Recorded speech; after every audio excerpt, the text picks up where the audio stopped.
Dua bangunan rumah yang berada di komplek perumahan Taman Lopang Indah, Kecamatan Serang, Kota Serang, Banten, ludes terbakar pada Senin malam. Api dengan cepat menjalar ke seluruh isi bangunan rumah. Api pertama kali muncul dari gudang rumah tempat penyimpanan barang elektronik yang kemudian merambat ke rumah yang berada di sebelahnya. Kebakaran terjadi diduga akibat adanya hubungan arus pendek listrik dari salah satu gudang elektronik. Yang hangus sih ke gudang sih ya, yang lebih parah itu. Kalau rumah sih kayaknya 50% aja gitu, bagian atap sama dapur sih. Kondisi tertutup gudangnya, cuman emang yang punya masih warga kita gitu. Oh gitu. Tidak ada korban jiwa dalam musibah ini. Sementara pemilik rumah syok akibat lebih dari 50% hangus terbakar dan sudah dievakuasi ke rumah sakit terdekat. Dari Serang, Banten, Mahesa Apriandi, iNews melaporkan.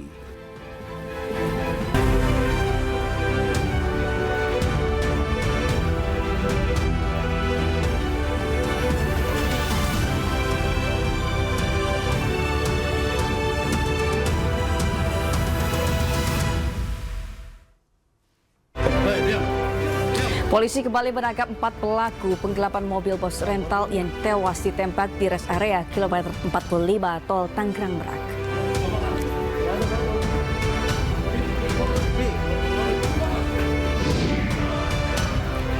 Dunia internasional menolak rencana Amerika Serikat yang menyebut akan membeli tanah Gaza.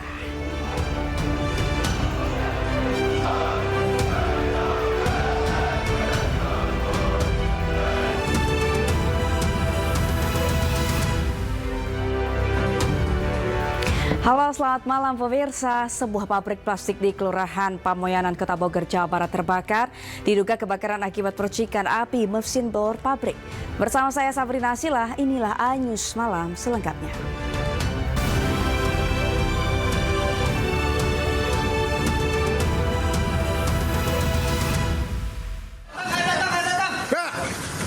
Langsung jet. Yasmin segera meluncur, Cik Bolo, persilakan. Sabar. Jet, gak jet.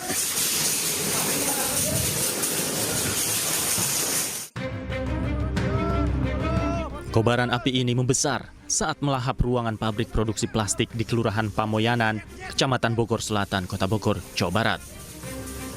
Akibatnya, sejumlah material seperti mesin printing ikut terbakar karena banyaknya zat kimia seperti tinta dan thinner yang mudah terbakar.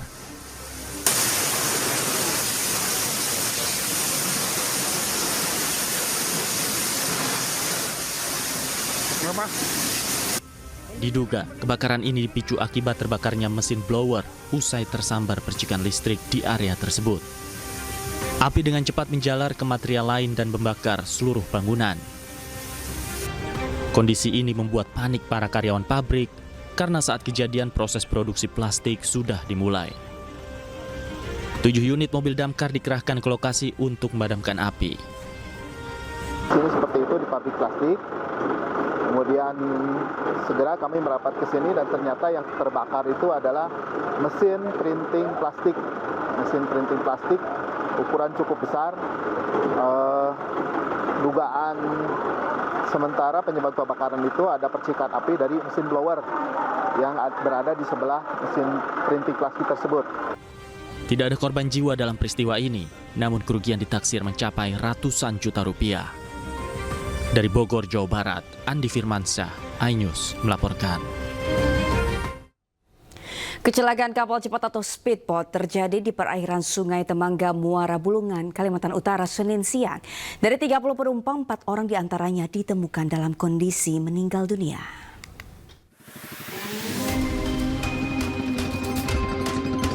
Kecelakaan maut menimpa sebuah speedboat Iksa Express di perairan Temangga, Muara Bulungan, Kalimantan Utara pada Senin siang.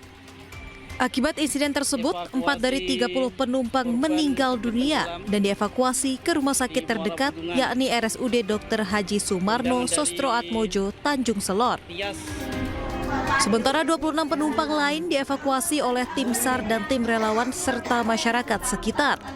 Kecelakaan speedboat yang membawa 30 penumpang ini terjadi akibat cuaca ekstrim. Diduga kapal cepat tersebut dihantam gelombang tinggi hingga terdorong menabrak kayu hingga terbalik. Hingga Senin sore, proses evakuasi terhadap penumpang masih terus dilakukan oleh tim SAR.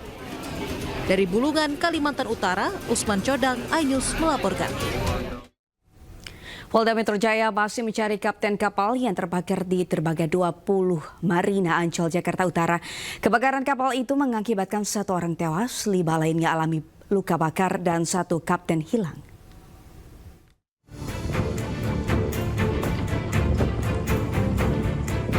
Petugas gabungan mengevakuasi bangkai kapal dari dasar laut sedalam 2,5 meter di dermaga 20 Marina Ancol, Jakarta Utara.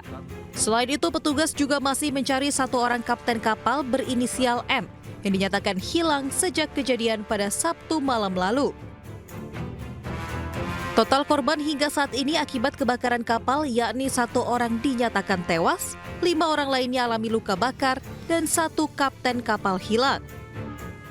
5 orang yang mengalami luka bakar, dan sampai dengan saat ini kapten kapal saudara M itu belum ditemukan, rekan-rekan. Ya, ini tim masih bekerja di lapangan, rekan-rekan kami dari Polres Pulau Seribu, Direktorat Polair, kemudian didukung oleh rekan-rekan dari Basarnas. Sebelumnya, 2 buah kapal yang sedang berlabuh di dermaga 20 Marina Ancol, Jakarta Utara terbakar pada 8 Februari lalu. Kejadian ini menewaskan 1 orang, sedangkan 5 orang mengalami luka-luka.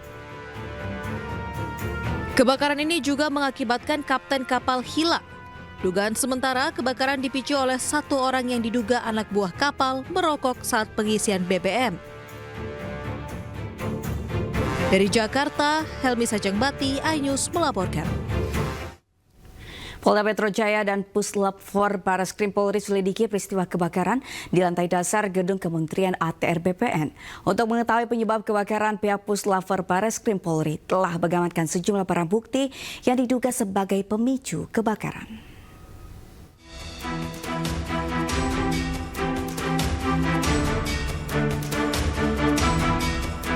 Pasca kebakaran di lantai dasar gedung Kementerian ATR BPN, tim Pusat Laboratorium Forensik Puslap 4 Mabes Polri menggelar olah tempat kejadian perkara. Kabid Humas Polda Metro Jaya, Kombes Pol Ade Arisyam Indradi, mengatakan sejumlah barang bukti telah diamankan penyidik untuk mendalami penyebab kebakaran yang menghanguskan setidaknya 25% dari ruangan Biro Humas. Telah dilakukan olah TKP. Tim dari Puslap 4 telah melakukan olah TKP, didampingi rekan-rekan dari Polsek Kebayoran Baru, Polres Metro Jakarta Selatan, hingga tim penyelidik dari Subdit Kamnet di Treskrimum Polda Metro Jaya. Sudah dilakukan. Kemudian dari TKP, tim penyelidik mengamankan beberapa barang dari TKP, antara lain abu, kemudian komputer yang terbakar, kemudian printer yang terbakar, kemudian ada sambungan listrik yang terbakar.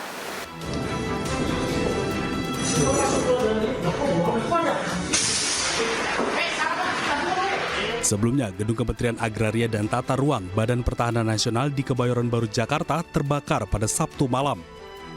Api muncul dari ruang Biro Hubungan Masyarakat Humas di lantai dasar gedung. Petugas Dinas Penanggulangan Kebakaran dan Penyelamatan Jakarta langsung berusaha memadamkan api agar api tidak meluas ke area lain. Dugaan sementara kebakaran dipicu korsleting listrik dari perangkat komputer yang tidak dimatikan. Dari Jakarta, Helmi Sajangbati, iNews melaporkan. Satreskrim Polres Pelabuhan Makassar menetapkan kedua orang tua kakak beradik yang disiksa dan disekap di Makassar, Sulawesi Selatan sebagai tersangka. Saat ini ayah korban ditahan, sementara ibu tiri korban dititipkan di rumah aman Pemkot Makassar lantaran memiliki anak balita yang masih perlu asuhan.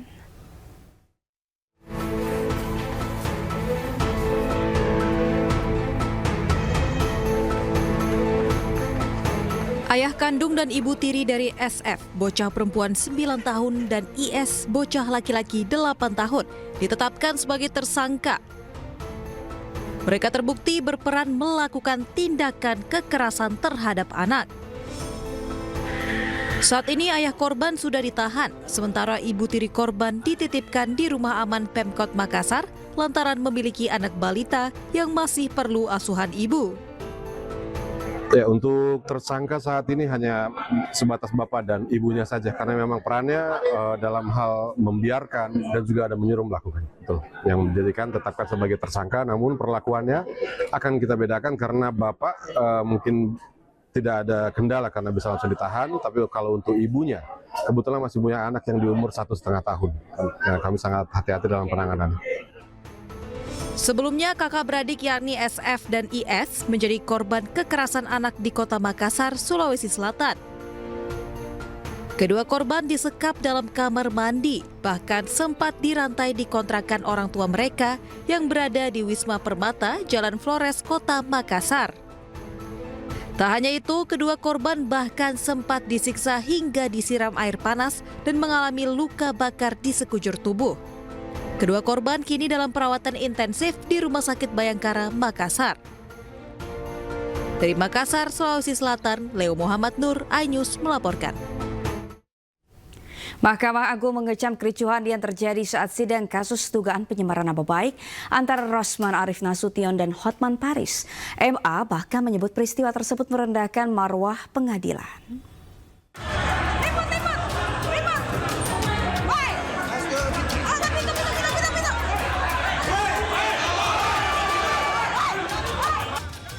Kegaduhan terjadi hingga ada pengacara naik meja di Pengadilan Negeri Jakarta Utara saat sidang pencemaran nama baik dengan terdakwa Rosman Arif Nasution dan saksi Hotman Paris Hutapea. Peristiwa ini akhirnya sampai di Mahkamah Agung.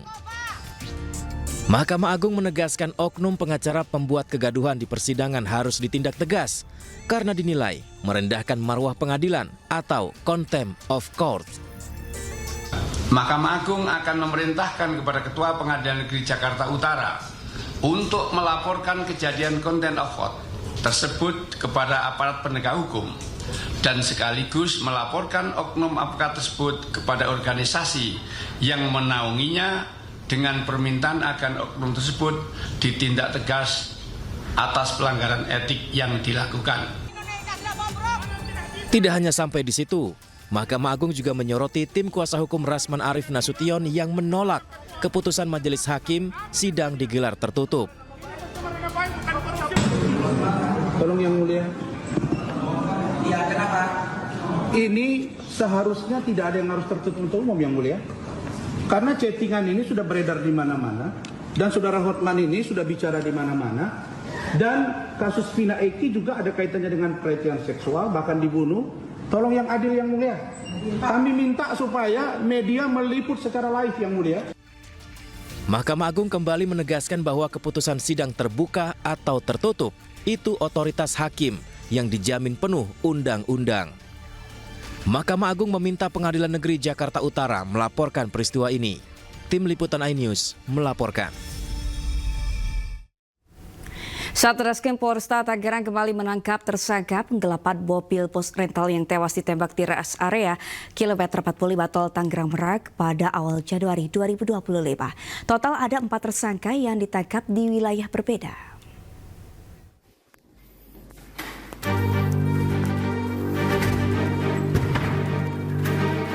Satreskrim Polresta Tangerang menangkap tersangka penggelapan mobil bos rental yang tewas ditembak di rest area kilometer 45 Tol Tangerang Merak pada awal Januari 2025.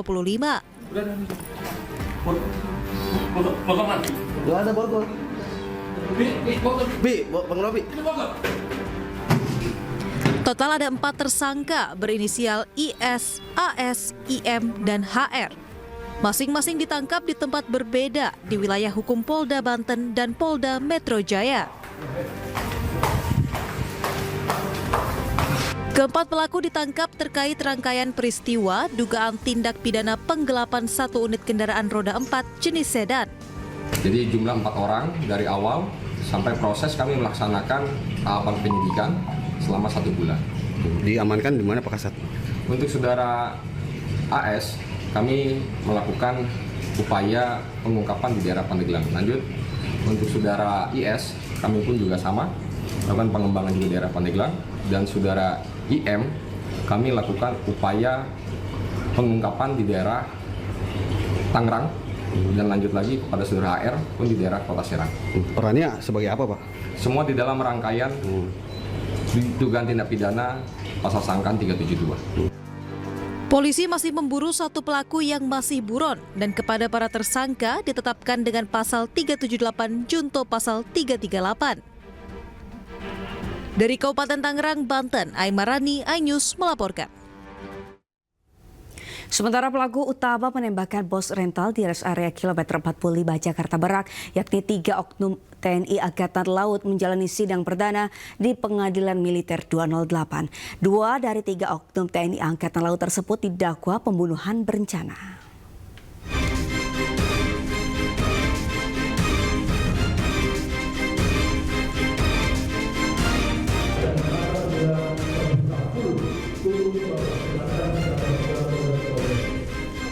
Sidang militer perdana 3 pelaku yang merupakan anggota TNI Angkatan Laut dalam kasus pembunuhan terhadap bos rental mobil di res area kilometer 45 Tol Jakarta Merak digelar hari ini.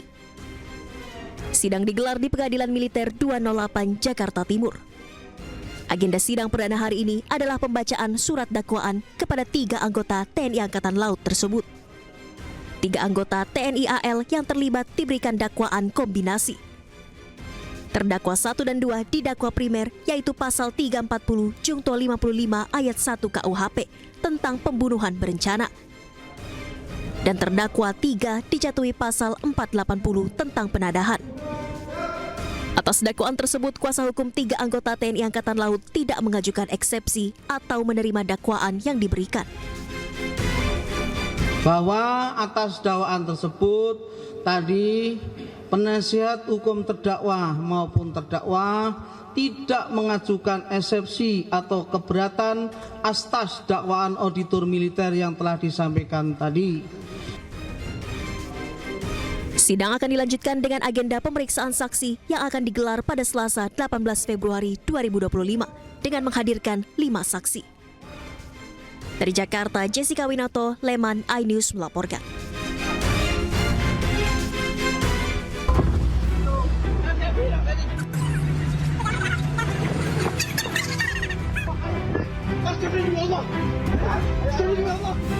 Seorang bos rental mobil bernama Ilyas Abdurrahman meninggal dunia setelah ditembak oleh oknum TNI Angkatan Laut. Korban ditembak saat berusaha mengejar pelaku yang membawa kabur mobil rental miliknya. Aksi penembakan itu terjadi di res area kilometer 45 Tol Tangerang Merak, Kecamatan Jayanti, Kabupaten Tangerang, Banten pada 2 Januari 2025 lalu. Korban dinyatakan meninggal dunia setelah mendapat perawatan di rumah sakit akibat luka tembak di bagian dada. Kejadian berawal saat Ajat Supriyatna menyewa mobil korban selama 3 hari sejak 31 Desember 2024. Namun pada 1 Januari 2025, GPS yang dipasang di mobil tidak terdeteksi. Korban dan timnya curiga, kemudian mencari keberadaan mobilnya hingga ke Saketi Pandeglang. Korban melihat mobil miliknya dan mengejar. Situasi pun berubah tegang ketika pelaku mengeluarkan senjata api dan mengaku sebagai anggota TNI sambil mengancam. Tak lama kemudian sebuah mobil datang dan menabrak kendaraan yang digunakan korban. Mobil rental yang dikendarai pelaku melarikan diri. Karena menduga pelaku memiliki senjata api, anak korban meminta pendampingan dari Polsek Cinangka Anyer namun ditolak. Korban dan rombongannya tetap mengejar mobil yang dikendarai pelaku hingga ke area Tol Tangerang Merak kilometer 45 dan terjadi insiden penembakan yang menewaskan korban Ilyas Abdurrahman. Usai kejadian, keluarga menyesalkan sempat ada pernyataan pengeroyokan kepada para oknum tentara tersebut sebelum kejadian penembakan. Hal tersebut dibantah oleh anak korban yang saat kejadian berada di lokasi. Pasca kejadian ini, publik berharap peristiwa serupa tidak terulang kembali. Tim Liputan iNews melaporkan.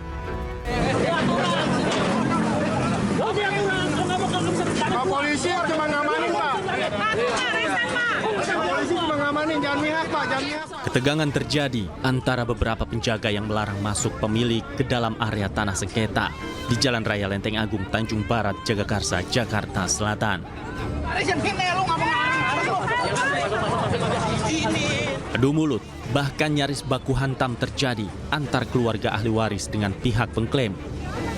Pihak pertama mengklaim telah menempati lahan itu sejak tahun 1970-an. Yang mengaku namanya Ridwan dan Husin, pihak dari Atom Bisin.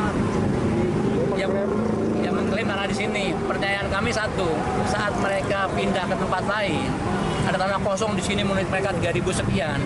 Kenapa nggak dari tahun 75 penempatin di sini? Karena kami sebenarnya dari tahun 1978. Akibat kisruh sengketa lahan ini, BPN dan Kepolisian Jakarta Selatan ikut turun tangan menengahi kedua pihak. Petugas langsung mengecek fisik tanah berdasarkan surat-surat yang dimiliki oleh kedua pihak tersebut. Pangan di dalam pencocokan datanya. Pencocokan data, belum hanya menanyakan apakah objek yang menjadi dipersiapkan di letaknya di sini. Kami berdasarkan data di peta saja. Memang yang ditunjukkan posisinya ini, memang tanah ini belum sertifikat.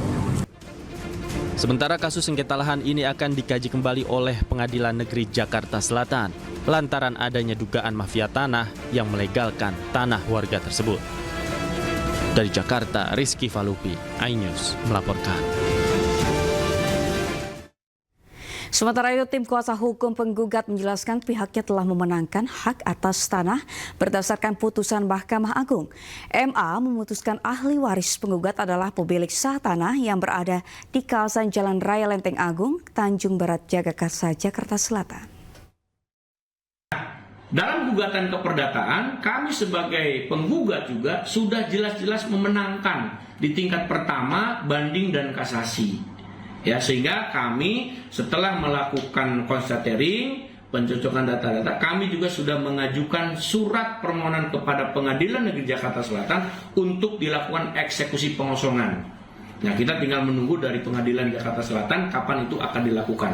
Dan perlu rekan-rekan media ketahui juga bahwa kami sudah bersurat kepada Kementerian ATR, ya, tembusannya kepada Kapolres, Kecamatan, BPN, ya, Kelurahan, RT/RW berkaitan dengan semua isi putusan ini, termasuk kepada Kementerian Hukum dan HAM, ya, juga kami tembuskan surat ini. Sehingga apa?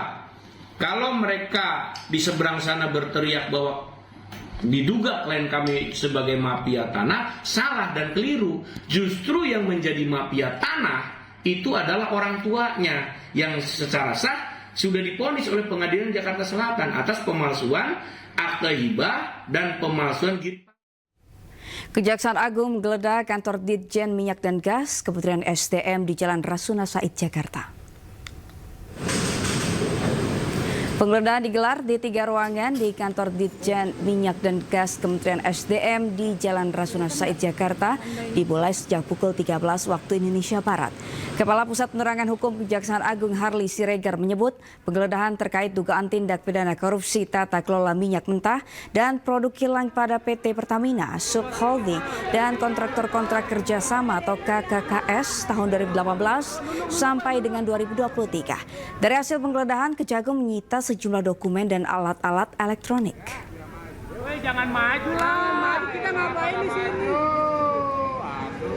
Pemirsa, Presiden Prabowo Subianto melakukan sidak pelaksanaan makan bergizi gratis di SDN Kedung Jaya 1 dan 2 Bogor, Jawa Barat. Selain meninjau program makan bergizi gratis, Prabowo juga memotivasi para siswa dan pura-pura menjadi guru.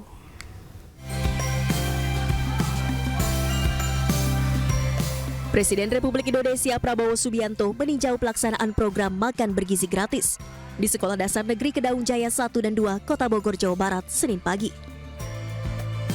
Kedatangan Prabowo disambut antusias para siswa dan guru di sekolah tersebut. Ini merupakan agenda kunjungan dadakan atau sidak yang dilakukan Prabowo untuk melihat langsung pelaksanaan makan bergizi gratis di sekolah-sekolah.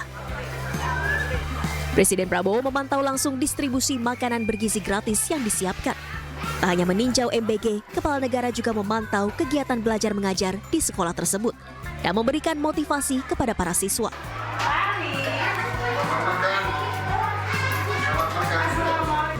Usai meninjau pelaksanaan MBG, Presiden Prabowo menyapa barisan siswa dan guru di depan sekolah. Sembari bersalaman dan bersuah foto. Prabowo kemudian bertolak menuju dapur masak Satuan Pelayanan Pemenuhan Gizi atau SPPG Badan Gizi Nasional di wilayah Tanah Sareal, Kota Bogor, Jawa Barat. Dari Bogor, Jawa Barat, Tim Liputan iNews melaporkan.